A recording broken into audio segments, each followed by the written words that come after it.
Hola, ¿qué tal? Muy buenas noches, bienvenidos a Noticias 22. Qué alegría estar con ustedes, con Rafael, con Huemantzin, por allá. Hola, Laura Regis, en la interpretación de lengua de señas mexicana.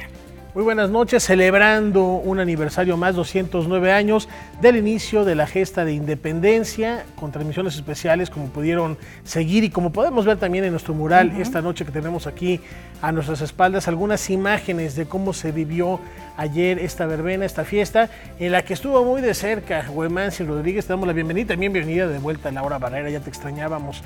Hueman, ¿cómo viviste esta noche? Porque sí, era una algarabía, un lleno impresionante en el primer cuadro de la Ciudad de México, y bueno, tú tuviste la oportunidad de estar al interior del Palacio Nacional.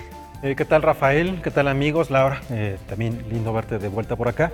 Fíjate que pasaron algunas cosas que son muy interesantes, que creo que son parte de la información o parte de la nota, no porque estuviéramos colaborando los medios públicos en ella. Y sí, lo que quiero decir es que es muy difícil decir en primera persona si participamos o si fuimos la nota. Y este fue el caso.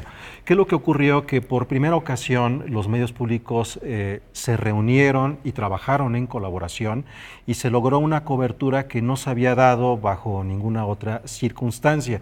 Es cierto, en otros momentos, en otros gritos, también habían participado algunas personas que estaban vinculadas a los medios públicos. Aquí la diferencia y el acento fue todo lo que se vio, absolutamente todo. Desde producción hasta cuadro. Desde lo que no se ve hasta lo que sí se vio, fue hecho, producido y realizado a partir de la dinámica que englobó a todos los medios públicos, que creo que esa es la parte importante, Rafael, Laura, lo hemos dicho en muchas ocasiones, los medios públicos se pagan con los impuestos de las personas, con todos los que nos están viendo, y hay una responsabilidad en retribución a ello, y bueno, creo que por ahí va la cosa. No.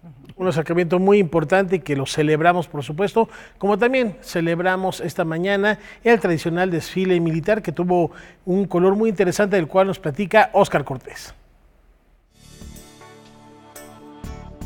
Desde las 4 de la mañana llegaron los carros alegóricos y vehículos de las Fuerzas Armadas al primer cuadro de la ciudad para participar en el desfile militar con motivo del 209 aniversario del inicio de la lucha de independencia de México. Visiblemente nerviosos, esperaban sobre la calle 5 de febrero los bailarines y músicos que representarían la riqueza cultural de los estados. Este año pues invitaron a todos los estados y en lo personal para nosotros de Campeche es un orgullo venir representando a nuestra cultura, más que nada porque hay muchos estados que no conocen acerca de la cultura campechana y para nosotros nos enorgullece traer los trajes típicos de nuestro estado.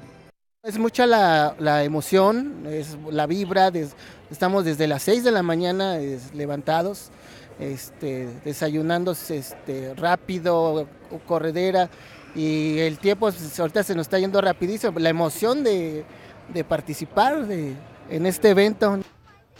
Para calmar los nervios y quitarse el frío, algunas agrupaciones bajaron de sus vehículos para contagiar al público que se dirigía al Zócalo con canciones y bailes tradicionales. Para nosotros es muy emocionante y muy emotivo poder representar a nuestro estado a nivel nacional y poder estar aquí en la Ciudad de México compartiéndoles un poco de lo que es nuestro estado. La convivencia que se vive no solamente con nosotros en nuestro estado, sino con todos los demás, es pues mágica. Hace rato se juntó toda la gente y estábamos todos bailando, entonces no importa ya de qué estado eres, sino que sepas moverte, vaya. A la cita llegaron familias enteras, la mayoría motivadas por los niños, quienes no dejaban de preguntar ni de asombrarse por el colorido de los trajes típicos. Sí, es importante que ellos conozcan de cada uno de los estados toda la diversidad cultural y que ellos también vayan enriqueciendo toda esa historia que forma parte de un pasado que tendríamos que tener que reconocer y que ir rescatando. 2 cuadras adelante se encontraba el contingente de las Fuerzas Armadas. Poca gente resistió la tentación de acercarse a los vehículos y guardar ese instante en su teléfono. Pues es muy bonito, es un acercamiento que tenemos hacia ellos, que lo que nos interesa es que conozcan qué hacemos, cómo estamos, que somos parte de ellos y venimos del pueblo. Y entonces todo lo que hacemos es en función del beneficio de la población. Entre los vehículos más retratados fue el anfibio que pertenece a la Seguridad Interior. El vehículo se llama Linz Panhard, es fabricación francesa, es 6x6 anfibio, lo puedes meter en el agua y se puede seguir, ahí están su respiración y puede seguir como si nada, puede seguir caminando. Aquí, como usted lo está viendo, va el conductor, de este lado izquierdo, el jefe de carro, y de este lado es el tirador. El sonido de los aviones Texan que cruzaron el cielo del Zócalo encendió el ánimo del público, quienes reaccionaron con aplausos al inicio del desfile. Con 21 disparos de cañón y una segunda interpretación del himno nacional, se rindieron honores al presidente de la República, lo que marcó el avance de los contingentes. En total, participaron 13.111 elementos, 416 vehículos, 74 aeronaves, 210 caballos y 155 cañas. Es un verdadero orgullo, ¿no? Tenerlos que todavía siguen confiando en nosotros, crean en nosotros. Pues algo bonito, poner parte de aquí, del ejército mexicano.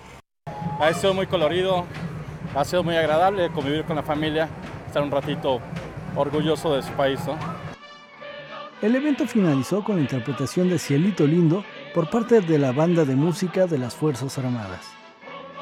Noticias 22, Óscar Cortés.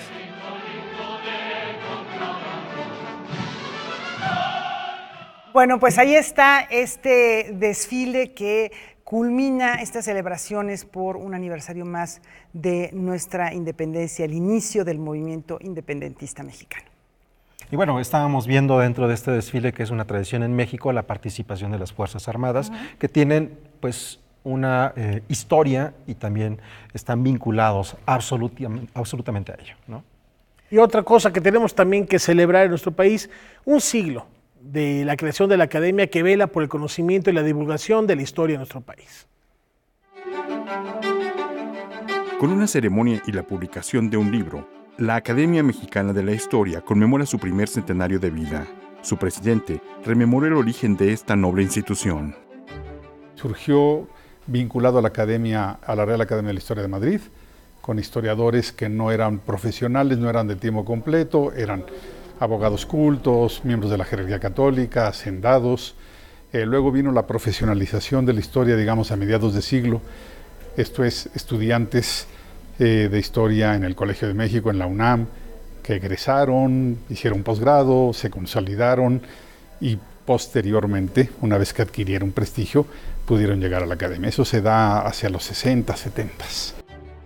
Javier García Diego, al frente de la academia, también destacó los múltiples impactos que ésta ha tenido en diversos rubros en el quehacer nacional a través de sus miembros, como Silvio Zavala, Edmundo Gorman, Alfonso Caso y Miguel León Portilla, amén de otros que han sido fundadores de academias y centros de estudios dedicados a la historia.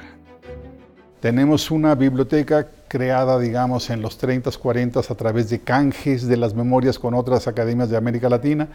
Tenemos una biblioteca que ha recibido donaciones, las bibliotecas de algunos de los miembros, pero hoy en día lo más importante es que tenemos videograbadas todas las conferencias, presentaciones de libros, mesas redondas que han tenido lugar aquí en los últimos 10 años. Hay más de 2.000 horas de grabación. Estos acervos son consultados cotidianamente por estudiantes, académicos e investigadores.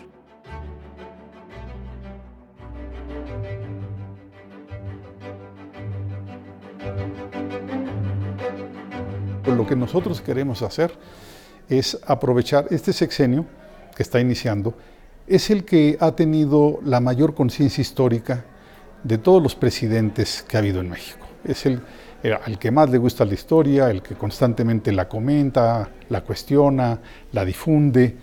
Ha anunciado que va a haber cambios de contenido en los libros de texto, ha anunciado que va a haber revisión de nuestros héroes, el Santoral Patrio. La Academia Mexicana de la Historia se prepara también para participar en las conmemoraciones del Bicentenario de la Independencia en 2021 y de la fundación de la CEP ese mismo año, y desde luego, para continuar con su labor de investigación y difusión de esta disciplina. Noticias 22, Víctor Gaspar.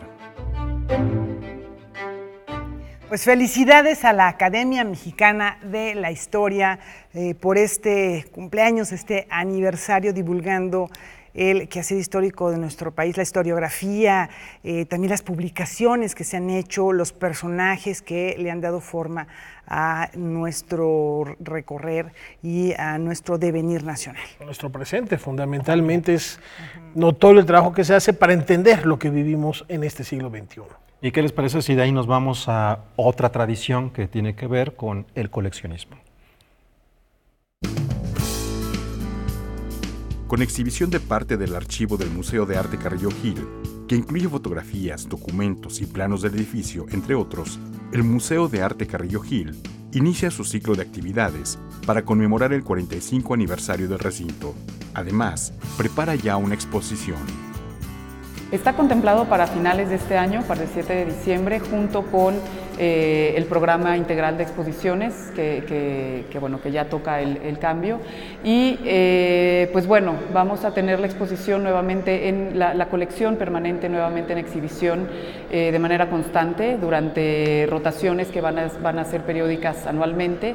Y estamos invitando a especialistas que no trabajan directamente con arte, no son curadores, no son investigadores de historia del arte, pero que tienen una afinidad con el acervo. Inaugurado en 1974 para albergar la colección de Alvar y Carmen Tejero de Carrillo Gil, el acervo inició con la adquisición de La Chole, dibujo de José Clemente Orozco, al que se sumaron piezas de Rivera, Siqueiros y Guerzo, entre muchos otros. La colección también ha integrado obra de artistas contemporáneos, hasta aproximarse actualmente a las 2.000 piezas. Sobre ellas se centra una de las actividades conmemorativas.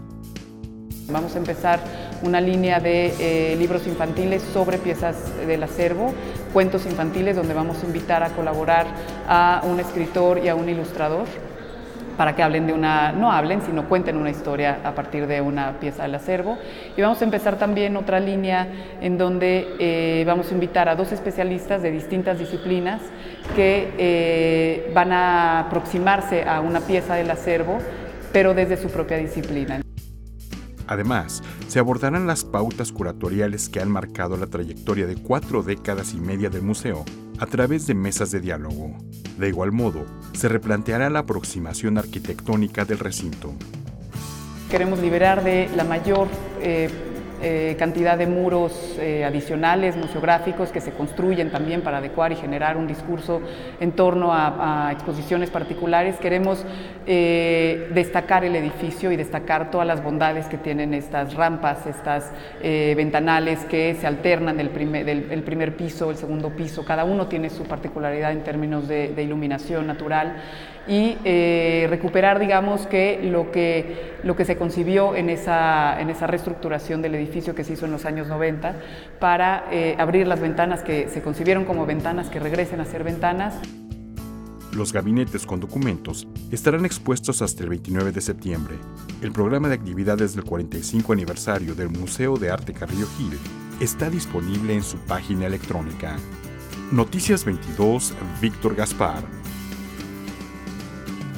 Bueno, un ejemplo más de cómo la visión personal, individual de alguien que ama el arte puede convertirse en una propuesta de curaduría para todo un país, para todo un pueblo interesado en el arte, en este caso el arte contemporáneo. Así es, y bueno, las colecciones que tienen, porque fantástico. Este arte contemporáneo pues comienza justo con el arte moderno, con la colección de arte moderno. Desde las primeras décadas del siglo XX, ¿qué es lo que abarca esta colección? Hay que darse una vuelta y celebrar este espíritu por conocer el mundo a través de distintas miradas.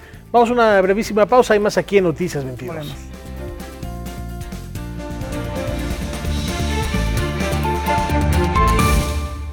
José Woldenberg reafirma su compromiso intelectual con la defensa de la democracia. En el libro En defensa de la democracia, el político y académico mexicano José Woldenberg reúne breves ensayos escritos entre 2014 y 2019, donde reflexiona sobre la construcción de la democracia en nuestro país. En los textos, Woldenberg, quien fuera presidente del Instituto de Estudios para la Transición Democrática y consejero presidente del Instituto Federal Electoral, estudia y pondera con la inteligencia de un testigo paciente la contradictoria realidad nacional. En el libro lo que se asienta es lo siguiente, que México vivió un cambio democratizador en los últimos 20 años del siglo XX. Y sin embargo, ese cambio democratizador, digo yo, no es apreciado no solamente por el gobierno, sino por franjas muy amplias de la sociedad. Y creo que no es apreciado por varias razones, porque este cambio a favor de la pluralidad, de la coexistencia, de la diversidad, pues se dio al mismo tiempo, o estuvo acompañado de fenómenos de corrupción más que documentados, que quedaron impunes, y que en el sustrato pues está un México muy desigual, que no logra generar lo que la CEPAL llama un mínimo de cohesión social. Al mismo tiempo defiende los logros de la joven e imperfecta democracia mexicana. Pero la preocupación es que mucho de lo construido se pueda erosionar o incluso destruir. ¿A qué me refiero? Pues México construyó un sistema de partidos equilibrado, elecciones competidas, fenómenos de alternancia, un Congreso plural, una Corte cada vez más independiente, se ampliaron las libertades, aparecieron organizaciones de la sociedad civil con agendas muy diversas, pero que pusieron en el espacio público preocupaciones legítimas, se crearon órganos autónomos del Estado, y creo que todo eso no es suficientemente evaluado, o bien evaluado por la sociedad mexicana, y lo que temo es que en ese terreno pueda haber retrocesos.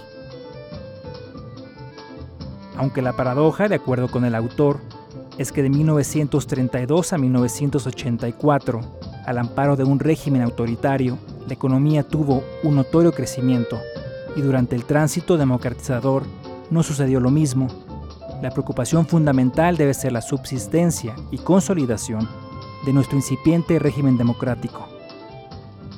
Entonces es paradójico, la tesis fundamental es, bueno, México por supuesto tiene que atender sus desigualdades, tiene que ser un país más equitativo, tiene que combatir la pobreza, tiene que acabar con la corrupción, tiene que hacer que la violencia no esté empoderada como está el día de hoy, pero al mismo tiempo debemos hacer un esfuerzo por mantener, por preservar, por fortalecer mucho de lo que se construyó en términos democráticos. Noticias 22, Omar Vera. El Laboratorio de Arte de Alameda inaugura la primera muestra individual de Fiamma Montezemolo, que es creadora italiana que tiene puentes entre el arte contemporáneo y la antropología. Las frases que cuelgan del techo e iluminan el claustro del Laboratorio Arte Alameda pertenecen al cuento El etnógrafo, de Jorge Luis Borges. Es un cuento que está cargado de ironía, crítica y reflexión sobre la antropología contemporánea. Con esta pieza llamada Futuros Neón, la artista y antropóloga Fiamma Montezemolo inicia su meditación sobre el cruce de las fronteras geopolíticas y disciplinarias en la exposición Soñar con bisontes. Entonces vemos piezas como Futuros de Neón, en donde ella toma el recurso del tachado, ¿no? Está el libro desplegado aquí en el claustro bajo del Laboratorio Arte Alameda, tachando algunas de las frases, ¿no?, que son muy importantes en ese cuento y traspasándolas al espacio de exhibición en forma de neón. A través de instalaciones, videos y documentos, la artista italiana recapacita sobre la migración, la identidad y la pertenencia. En el coro del Laboratorio de Alameda está la pieza Verde, Blanco, Rojo, Azul Mediterráneo, que es una videoinstalación que tiene la bandera de Italia, que bueno, casualmente tiene los mismos colores que la bandera de México, y en el panel en medio se está proyectando el mar Mediterráneo, que también, bueno, pues en estos días sabemos de la complejidad de las relaciones que existen en Europa, ¿no?, el sur de Europa y específicamente el Mediterráneo, y Fiamma lo que quiso fue meter en la bandera de Italia el asunto de la migración, ¿no?, como es un tema que ha sido parte de su configuración histórica siempre, ¿no?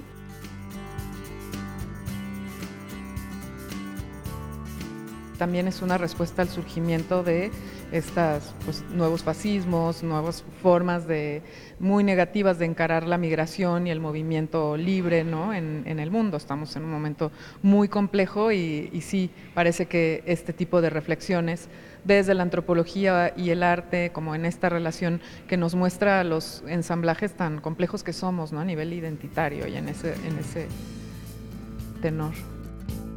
Noticias 22, Óscar Cortés. Y estamos a pocos días de que inicie el Foro Internacional de Música Nueva Manuel Enríquez, que como cada año nos invita a asistir al encuentro con la actualidad sonora de México y el mundo. Con 38 conciertos, 8 de ellos con orquestas, ensambles y solistas nacionales e internacionales, y obras de 138 diferentes compositores, el 20 de septiembre arranca la 41ª edición del Foro Internacional de Música Nueva Manuel Enríquez. Tendremos el estreno de la obra ganadora del tercer concurso de composición de Ibermúsicas, este programa de las músicas iberoamericanas, que recientemente apenas se anunció el ganador, es el colombiano Juan Camilo Hernández, y por tercera ocasión la Orquesta Sinfónica, en el concierto inaugural del foro, lleva a cabo el estreno, ¿no?, de esta obra. Luego tenemos también, es una ocasión muy especial porque celebramos el 80 aniversario del maestro Manuel de Elías, ¿no? De este último maestro se estrena también una obra concertante para piano. También se ejecutará una pieza del compositor mexicano Vicente Barrientos. Tenemos ya, como también se está volviendo tradición en los últimos años, la participación de la UFUNAM, en esta ocasión con un concierto de compositores chinos, con instrumentos tradicionales chinos, por supuesto la Orquesta de Cámara de Bellas Artes, el ensamble Sepromusic, que tiene 3 participaciones muy importantes, una de ellas con la soprano estadounidense Toni Arnold, quien dará también unos talleres para cantantes de técnica vocal contemporánea. Viene el dúo suizo Sanjeev, que también estuvo con nosotros el año pasado, son flautas de pico y contratenor y medios electrónicos. Desde Berlín viene el ensamble KNM. Para José Julio Díaz Infante, director artístico del foro, las nuevas tecnologías gradualmente han ocupado las propuestas musicales que se pueden encontrar en esta fiesta musical. Prueba de ello serán los conciertos de clausura.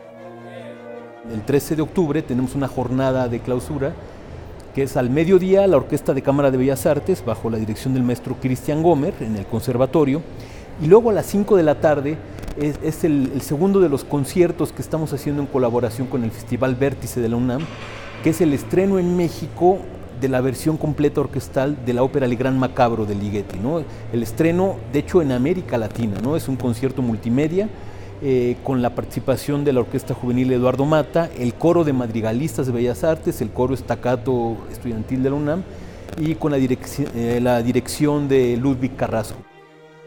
La 41ª edición del Foro Internacional de Música Nueva Manuel Enríquez tendrá como sede principal el Palacio de Bellas Artes y también el Museo Nacional de Arte, Exteresa Arte Actual, el Centro Nacional de las Artes y la Sala Julio Carrillo de la UNAM. Además, ofrecerá extensiones en 5 estados de la República Mexicana con diferentes orquestas. Noticias 22, Víctor Gaspar. Bueno, pues ahí tenemos una propuesta para descubrir justo la música nueva que se está produciendo. Y ahora la pregunta es, ¿legalizar o no la marihuana? Todo esto, no por lo que vaya a pasar después del programa, no, sí por lo que va a pasar después del programa. Javier Aranda Luna en Debate 22 nos invita a reflexionar este tema, además con invitados de super lujo. Lo van a acompañar esta noche el columnista Frausto Pretelín y el internacionalista Jorge Chabat, quienes animan la discusión en torno a este tema. 9 de la noche, Canal 22, no se lo pierdan. Y a propósito de este tema, estamos ahí también trabajando en Noticias 22 Digital, una conversación con Ben Rhodes, quien fue asesor de Barack Obama, y este es uno de los puntos también con los que conversamos con él. Así que ustedes a partir de las 9 de la noche pueden comenzar en el debate y muy pronto en Noticias 22 tendremos esta entrevista. Volvemos.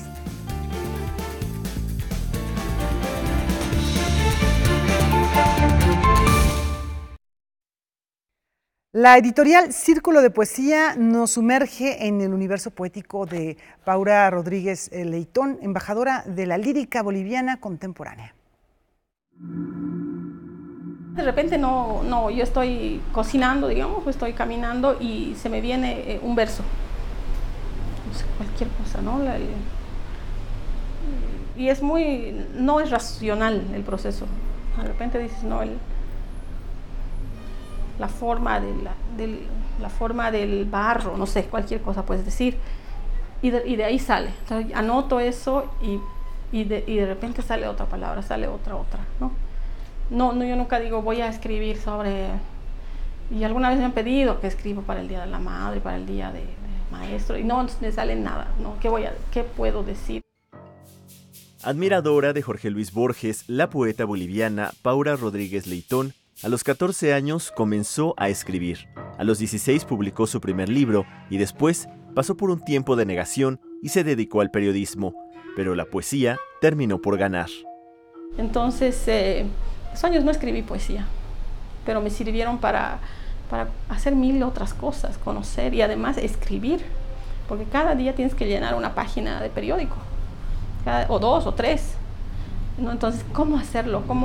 Cada día tienes que hacerlo además de un tema absolutamente distinto, un día de salud, otro día de política, otro día de los pollos que se vende la carne del mercado. Entonces, ¿cómo lograr eso, no? Es un ejercicio que te quita el miedo para siempre de escribir. Su padre fue su primer maestro. Él le daba lecturas, le corregía textos o le decía que había que esperar un poco para después retomar el poema.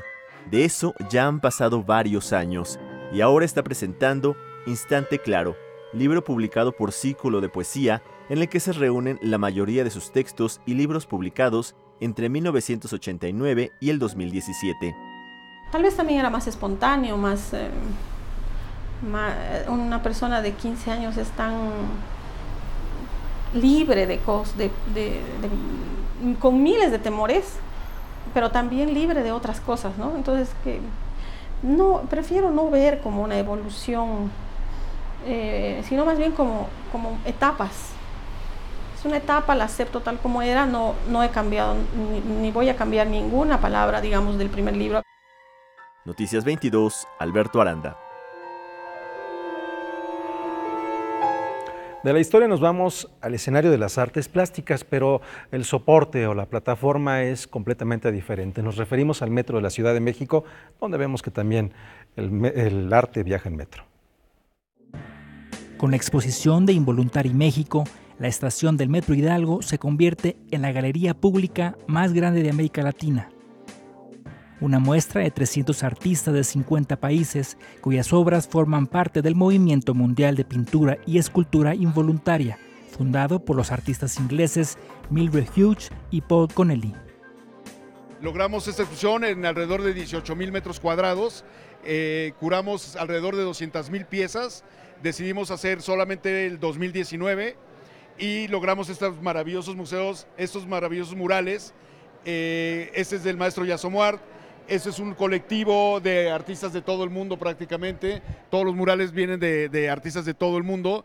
La parte del fondo logramos la parte azul que le llamamos, porque como estamos dentro de túneles y todo, queríamos que la gente se sintiera que estaban en un medio ambiente lleno de cielos y lleno de todo. Y parte es de cómo, esta parte es de cómo el hombre se está comiendo a la naturaleza. A lo largo de las entradas, pisos intermedios, túneles y andenes de la estación, los más de 100,000 usuarios diarios del metro tienen la oportunidad de disfrutar de las obras creadas de manera natural y espontánea a través de la observación de las calles que comúnmente ambulamos. Entonces es un juego interesante de movimientos, el movimiento del color, de la vida del arte y el movimiento de una de las ciudades más grandes del mundo como es México.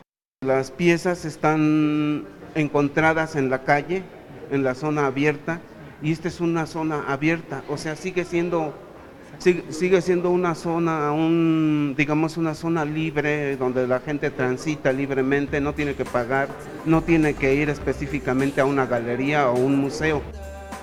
Toda la teoría de Involuntary Painting es que las calles, las avenidas, las ciudades son museos y galerías al aire libre, y que tú siempre lo estás viendo pero no le tomas atención y se te hace algo como muy común. Entonces, de alguna manera es mágico esto, ¿no? Porque donde no piensas que hay arte, te encuentras con arte, ¿no? Y entonces es el mismo lo que sucede y lo que queremos con el usuario del metro. Que tú al venir a la estación del Metro Hidalgo te encuentres con estas maravillas de piezas, ¿me entiendes? Que no están creados con la intención de ser arte, sino que involuntariamente se vuelven arte. La exposición permanecerá hasta septiembre de 2020. Noticias 22, Omar Vera. Ya recorrimos el metro, se bajan y cerca hay un cine. ¿Qué les parece la recomendación de este fin de semana? Se estrenó el viernes pasado una película de Thomas Vinterberg, Atrapados, basada en hechos reales, en la que participa el actor mexicano Chris Pascal, quien poco a poco comienza a labrarse un lugar dentro de Hollywood.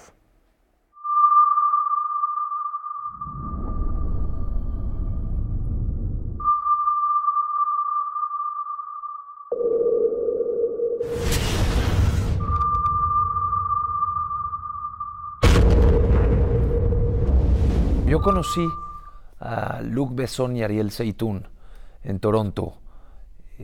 Ellos estaban filmando una película que se llamaba Sola contra el poder. Yo estaba haciendo una obra de teatro allá. Ya había salido ahí en unas series de Vancouver y de Toronto también. Entonces ya me habían como ubicado. Salí en Flash, salí en unos episodios, en Arrow y en Supernatural. Después de unos meses fue cuando me mandaron la audición para Atrapados. Y me la mandaron para un personaje que salía a una escena. Yo dije, pues vamos a estudiarla, ¿no? Y la hago. Y después no supe nada en 2 meses. Hice fácil como 6 meses de audiciones, como para 10 diferentes personajes. Y justo el único que no hice audición fue en el personaje que quedé, que es uno de los marinos que quedan atrapados.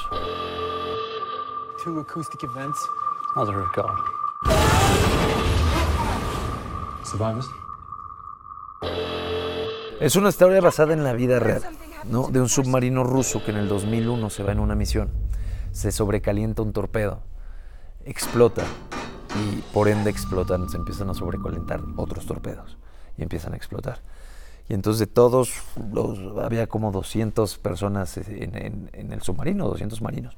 De todos esos quedan 23 marinos nada más con vida hasta el último compartimento del submarino. El Kursk en ese momento, el submarino, era el más grande, medía más de 2 canchas de fútbol y era el de mejor tecnología, el que tenía mejor tecnología de armas nucleares en todo el mundo. Yo recuerdo cuando vi Festen de Thomas Vinterberg y ahí fue cuando yo dije quiero trabajar con él. En noviembre fue el estreno, el preestreno en París. Ya se estrenó en Londres, ya se estrenó en Bélgica, ya se estrenó en Alemania, se acaba de estrenar hace creo que 1 o 2 meses. Viene también en Estados Unidos, se supone que este mes o el próximo. Y pues ya México no, ya nos toca.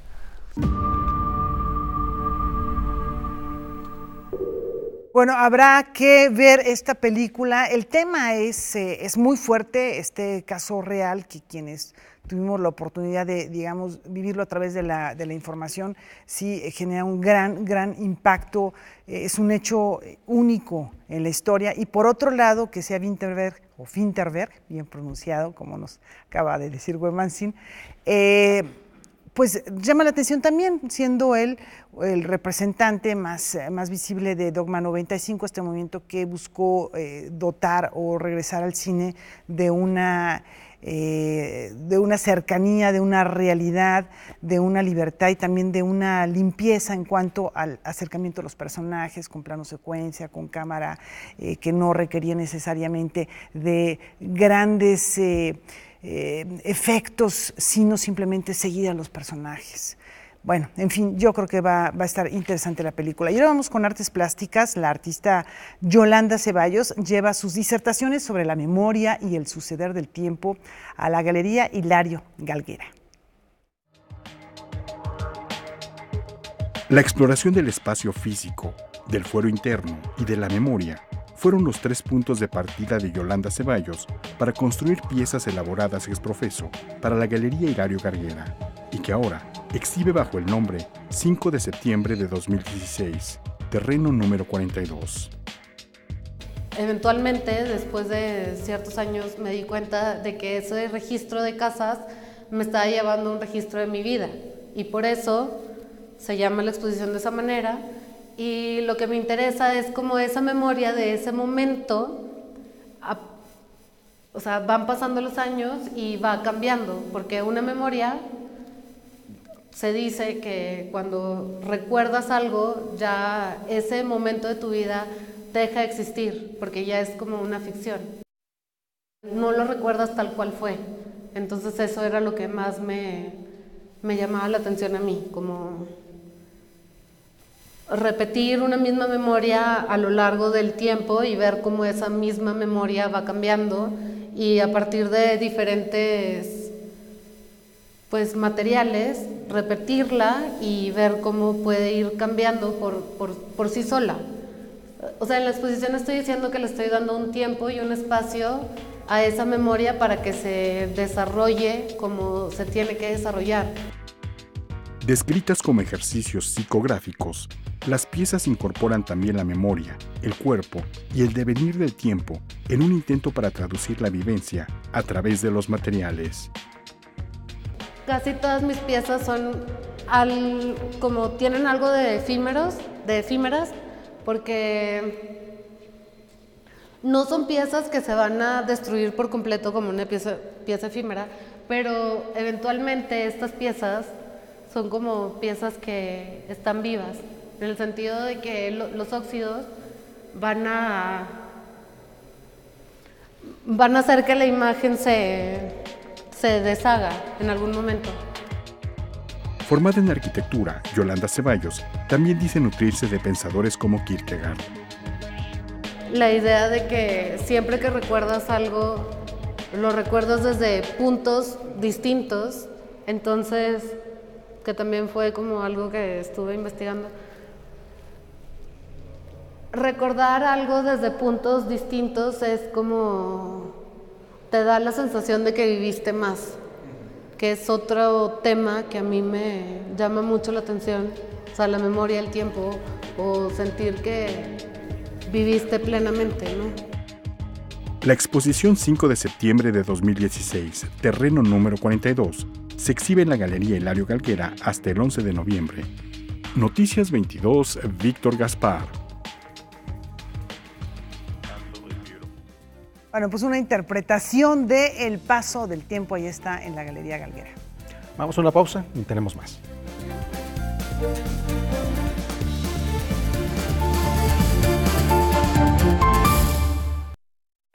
Continuamos aquí en Noticias 22 y es lunes de reporteros. Hoy con un tema verdaderamente estremecedor. Omar Vera está ya con Laura Barrera.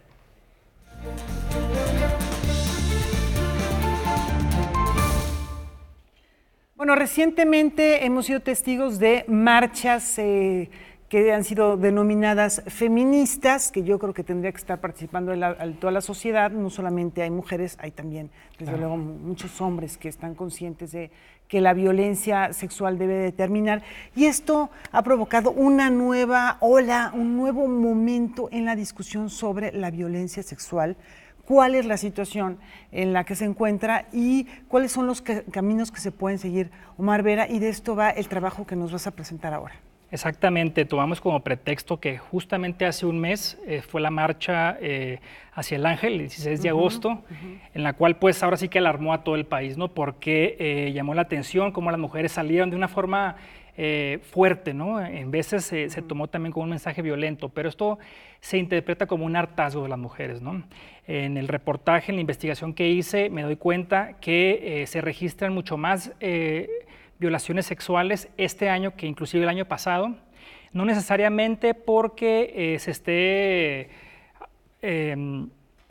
haya más delitos sexuales, sino porque se están atreviendo más las mujeres a denunciar por estos movimientos, con el movimiento Me Too, estos movimientos en las calles que le han dado voz a las mujeres. Si quieres, vamos a ver la primera parte de tu reportaje y lo comentamos.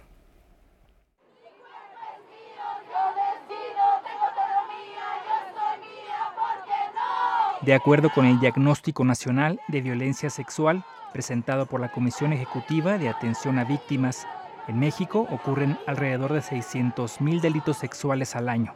El 90% de las víctimas son mujeres. Es un universo muy grande, el concepto de violencia sexual. Y las cifras son alarmantes, porque en este gran abanico de violencias no hay una sola mujer que se escape de ser víctima de alguna de estas cosas. Este problema, acumulado a lo largo de la historia, ha encontrado la forma de expresarse a través de movimientos y organizaciones. Actualmente, las redes sociales, instituciones académicas y las calles se han vuelto una caja de resonancia para su denuncia, considerándolo un problema cultural y de Estado. Tenemos claro que la única manera de obtener justicia es presionando políticamente a través de la movilización y organizando cada vez más grande y más fuerte y con mayor claridad ideológica también al movimiento. Es un problema de Estado.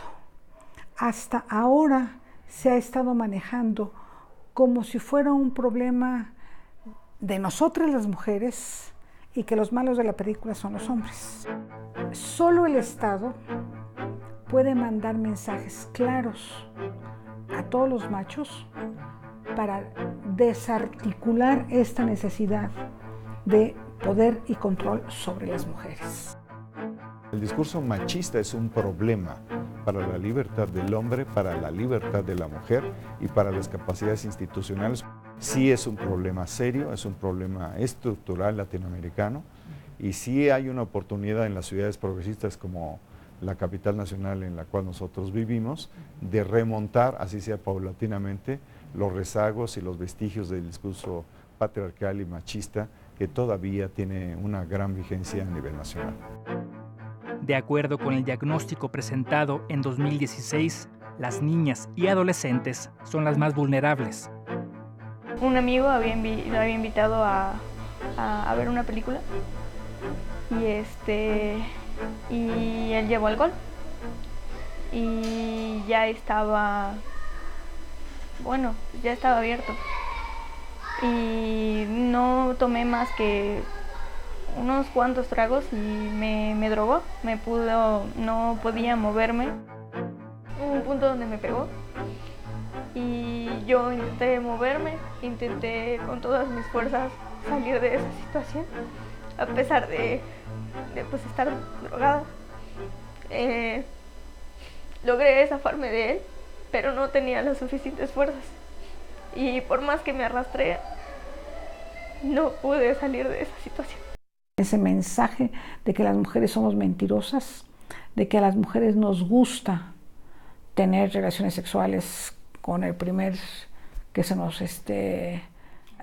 hombre que se nos atraviese y que el no de una mujer, ¿sí?, no necesariamente quiere decir no. Ese hecho de tú síguele insistiendo, pero es que me dijo que no, síguele insistiendo y vas a ver cómo termina diciendo que sí. Y cuando la mujer dice que no, es que realmente quiere decir que sí. Todos esos discursos son unos discursos que mandan el mensaje de que se puede. Y son discursos que tenemos que terminar. Por miedo a la revictimización, solo se denuncia el 2% de los casos de violencia sexual. Y en las procuradurías, ¿sí?, el discurso de que las mujeres somos unas mentirosas, que todas somos hijas de Eva y que engañamos a los pobres hombres, ¿sí?, ahí está presente. Hay mucha gente que se queja mucho de que las personas no denuncien, pero realmente es algo muy complicado. Es algo muy complicado porque no es fácil decirle a alguien lo que te pasó, porque no es fácil ni siquiera que la gente te crea. Todo el mundo te culpa. Es como si hubieran tenido el derecho completamente de ti, cuando realmente no es así. No importa si yo hubiera estado desnuda completamente, él no tenía ningún derecho en hacer eso. Bueno, un testimonio brutal que nos acabas de presentar. Así es. De una joven que desde luego no se revela su identidad por respeto. Alicia Pérez Duarte también lo que dice, no hay una sola mujer que no haya sido, que no sea o que no vaya a ser en algún momento dado víctima de algún tipo de violencia de todas las que hay. Recientemente la cifra de asesinatos de mujeres en nuestro país subió de 9 a 10 asesinatos de mujeres al día, pero eso, digamos, es algo que se tiene registrado porque se trata de un asesinato, pero la cifra negra de la violencia sexual en cualquier modalidad, desde diferentes tipos de acoso hasta una violación, es una barbaridad con respecto a lo que se denuncia. Esa cifra negra, decías tú, este 2%, es de verdad... exactamente. No encuentro palabras para poder definirlo. Sí, exactamente, es algo tan normalizado y que culturalmente, inclusive los piropos agresivos, esto también es violencia sexual, ¿no? Sí, por supuesto, sí. Como decía la doctora, bueno, y la forma de mirar niveles. A la gente y de dirigirse a alguien también puede ser muy, muy agresivo. Exactamente. Y es un problema lamentable que en la investigación me doy cuenta que México es uno de los países que tiene mayor violencia en la infancia. En esa segunda parte vamos a ver un poquito víctimas que tuvieron abuso sexual en la infancia y en muchas veces dentro de su hogar. Y en la mayoría de los casos por sus mismos primos, hermanos. Tíos, padres, abuelos. ¿Y eso de qué te habla? ¿No? Porque no necesariamente los agresores eran adultos. Un adolescente que tiene esta información de que es un hombre y él puede, y llega a hacer cosas que un niño normalmente no haría, ¿no? Entonces es un problema de educación muy, muy grave. Vamos a ver entonces esta segunda parte.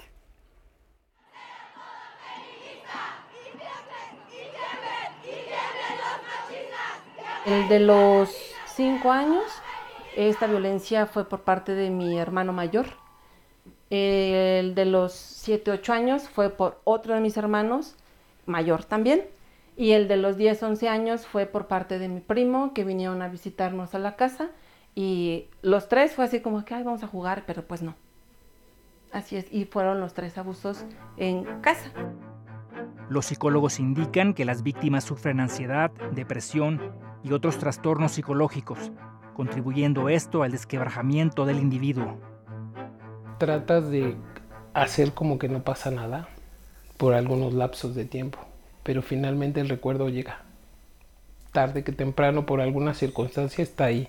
Y aparte te sientes culpable, te sientes sucia, te sientes que la verdad no vales nada en la vida. No dejan de dar pesadillas. Realmente no puedes dormir. Hay momentos en los que no puedes dejar de pensar en eso. Es algo que va a estar toda tu vida ahí. La recuperación, en el mejor de los casos, es lenta. Una persona violentada sexualmente en la infancia toma en promedio 20 años para poder hablar de la violación que sufrió. Yo llegué aquí cargando un problema de abuso sexual infantil que yo sufrí a los 8 años. Entonces, durante 40, 30 y tantos años, o sea, estuve cargando esa carga de haber pasado en la infancia y no saber qué hacer con todo lo que me generó. Para la exfiscal de delitos violentos contra la mujer de la Procuraduría General de la República y académica Alicia Pérez Duarte, lo más importante para las víctimas es recibir inmediata ayuda psicológica especializada. Es más importante su resiliencia, es decir, el trabajo que se haga en su entorno para que ellas puedan superar ese momento que la denuncia misma. La denuncia puede esperar, porque en las instancias de gobierno siempre se duda de lo que están diciendo. Y ese es el primer acto de revictimización. Después de eso, las pruebas que se tienen que recabar para poner en evidencia que efectivamente sucedió lo que la joven está diciendo o la mujer está diciendo, ¿sí? Que es otra parte de esa tortura.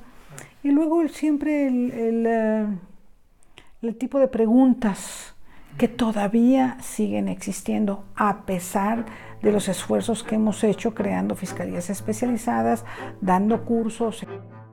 La forma en que las tratan las autoridades, lo último que una desea es denunciar. Sin embargo, según expertos, las instituciones públicas encargadas de apoyo psicológico a víctimas, en la mayoría de los casos, no cuentan con la atención adecuada. Hoy, México tiene una amplia gama de políticas de género, las cuales debe utilizar para empoderar a la mujer, reeducar al hombre y asegurar la responsabilidad de las autoridades.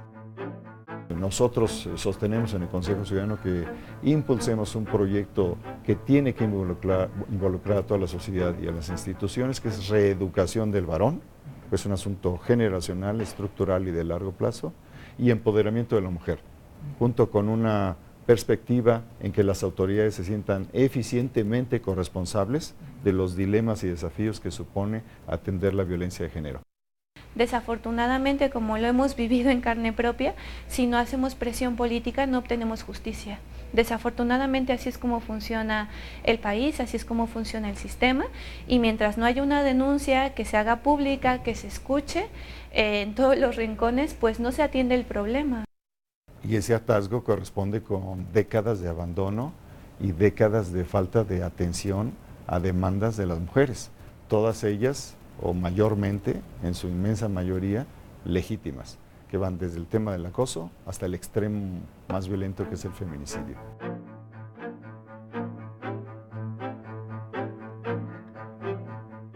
La reeducación de toda la sociedad, de hombres y de mujeres, porque muchas veces las madres también transmiten el machismo, la educación de los hombres, de los varones, yo creo que consistiría en gran medida en decirles, esa violencia también les hace daño a ustedes. Estamos destruyendo, estamos dañando nuestra sociedad con la violencia hacia las mujeres. Omar, ¿tú recomendarías acudir, por ejemplo, a DIVAC, a esta asociación que muy valientes testimonios de mujeres que acabamos de ver, que ya ahora, con años que han pasado, se atreven a decirlo de frente porque ya tienen un trabajo muy importante, y es un trabajo psicológico, digamos, yo creo que hasta con su propia familia. Exactamente, ¿no? Es un trabajo muy profundo. En ADIVAC, por ejemplo, me comentaban que ellos tienen aproximadamente 60 sesiones para la reintegración, recuperación, ahora sí que de la víctima, dentro de lo que cabe, ¿no? Y hay algunas instituciones del gobierno que también dan este apoyo, pero simplemente les dan unas 10 terapias, ¿no? Y con eso ya las dejan ir. Entonces habría que hacer el llamado también a las autoridades, al gobierno, a que tengan instituciones preparadas para estas víctimas que tenemos todavía, que puedan reintegrarse a la sociedad de una forma sana, ¿no? Los ministerios públicos, los brazos de la justicia, que haya gente preparada para recibir una víctima de violencia que desafortunadamente todavía no la hay. Omar, gracias por esta investigación y por estos reportajes. A ti, Laura, por estar aquí. Seguiremos hablando de ello, Rafa Huemansin. Y siempre que viene Omar con estos temas nos deja mucha tarea, mucho que pensar y bastante fríos. Muchas gracias, Omar. Hay que aprovechar el espacio. Es necesario ponerlos en la mesa. Gracias a ustedes. Y nos vamos a ir con música, como es costumbre, con parte de lo que se vivió la noche de anoche a propósito de la celebración del 209 aniversario de la Independencia de México. Así es, esta es la orquesta del SECAM. Buenas noches.